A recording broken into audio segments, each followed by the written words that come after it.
L'Union africaine, dans une profonde crise, une crise très sévère, l'Union africaine n'arrive pas à régler les problèmes du continent. C'est clair. Ce que l'Union européenne arrive à faire pour l'Europe, l'Union africaine n'arrive pas à le faire pour l'Afrique. Et l'Union africaine vient à Bruxelles pour chercher de l'argent, pour aller, comme disait, apporter des solutions africaines aux problèmes africains. Ça fait sourire. Comment on peut apporter des solutions africaines aux problèmes africains avec l'argent européen? Il faut que les Africains financent leur sécurité et financent leur développement. Et nous avons, Dieu sait que nous avons les moyens, nous sommes le continent le plus riche du monde. Un tiers des ressources naturelles prouvées sont en Afrique. L'Afrique va être le continent le plus peuplé, et la bonne nouvelle, c'est que c'est peuplé de jeunes. Quand l'Europe vieillit, l'Amérique vieillit, l'Asie vieillit, l'Afrique, par la grâce de Dieu, rajeunit.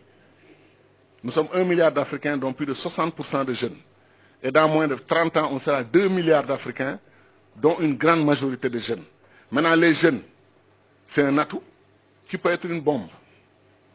Si nous nous débrouillons pour avoir la même Afrique, désunie, hyper balkanisée, avec 50 et quelques États, une Afrique pauvre dans un continent le plus riche du monde, ces jeunes-là vont devenir un problème au lieu d'être un atout.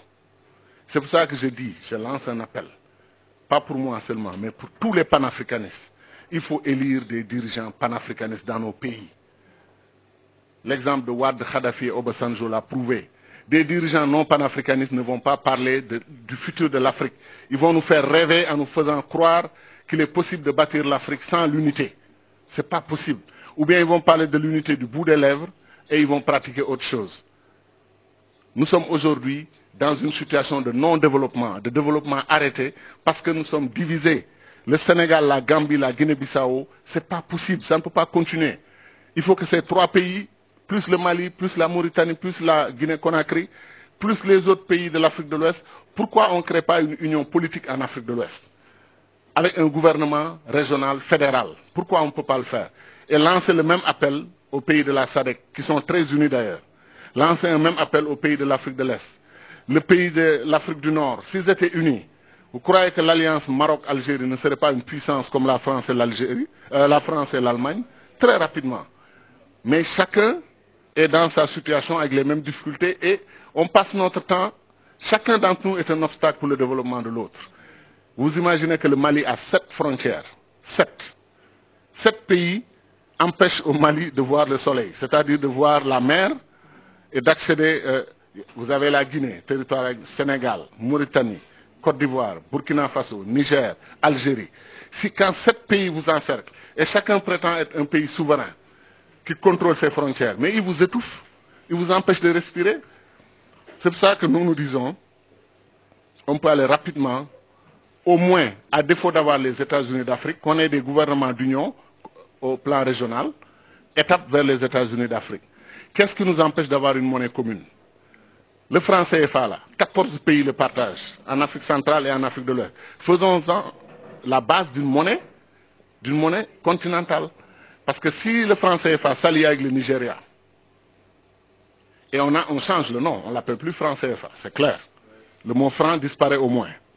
Hein, on crée une monnaie africaine commune. Il ne faut pas démanteler ce qui existe et qui fonctionne pour quelque chose dont on rêve.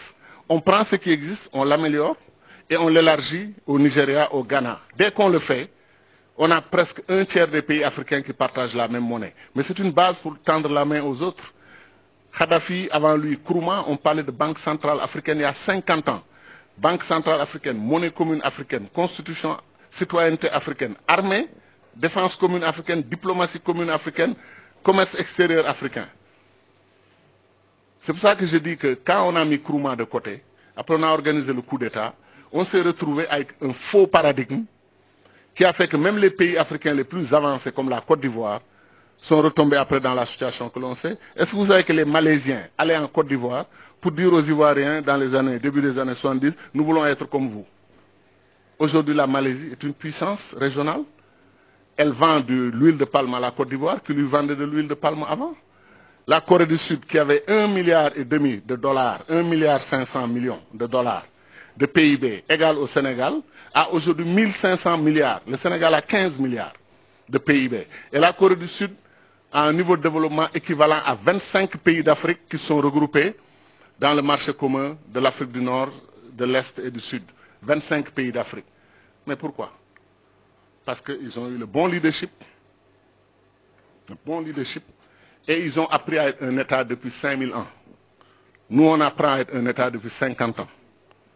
Et des États qui posent problème parce qu'ils n'ont pas de frontières reconnues et acceptées par les populations. Les Africains, les populations sont panafricaines. Ce sont nos dirigeants qui ne sont pas panafricanistes. C'est eux qui bloquent l'unité de l'Afrique. C'est eux qui bloquent l'avancée de l'Afrique. Chacun veut être président de la République avec cortège, escorte, nommer des ambassadeurs, nommer... Et je termine sur ça. Les États-Unis ont 13 ministres, les amis. 13 ministres. Première puissance du monde. L'Afrique a plus de 2500 ministres. C'est la vérité. Comptez 30 ministres par pays, ce qui est faible d'ailleurs. Et vous multipliez par 50 pays, 1500. Comptez 40 ministres par pays, multiplié par 50, vous êtes à 2000. Et on est 54 États. Et si on les suit, ils vont détacher l'Azawad du Mali, ils vont détacher la Casamance du Sénégal. On va continuer l'hyperbalkanisation de l'Afrique. Il faut arrêter ça. Il faut arrêter ça. Il faut arrêter ça. Il est temps d'aller à l'unité. Pour des questions de survie, d'abord du continent. Et ensuite pour des questions d'ambition, que l'Afrique fasse partie des puissances du monde dans 10 ans, 20 ans, à côté de la Chine, qui est un pays aussi pauvre que nous, à côté de l'Inde, qui est un pays aussi pauvre que nous, à côté du Brésil, qui est un pays aussi pauvre que nous. Comment chacun d'entre nous peut faire face à la Chine, faire face à l'Inde, faire face au Brésil, faire face aux États-Unis? Voilà les 4 pays qui vont diriger le monde dans 10, 20 ans. 3 d'entre eux, sont des fédérations. 3 d'entre eux. Et le 4e est en fait, je n'ose pas le dire parce que j'ai trop d'amis en Chine, mais la Chine est un conglomérat de réalités nationales différentes, mais ils se sont unis. Voilà donc pourquoi on a tout intérêt, 1, à intégrer notre diaspora dans le processus de développement, et 2, à aller à l'unité politique.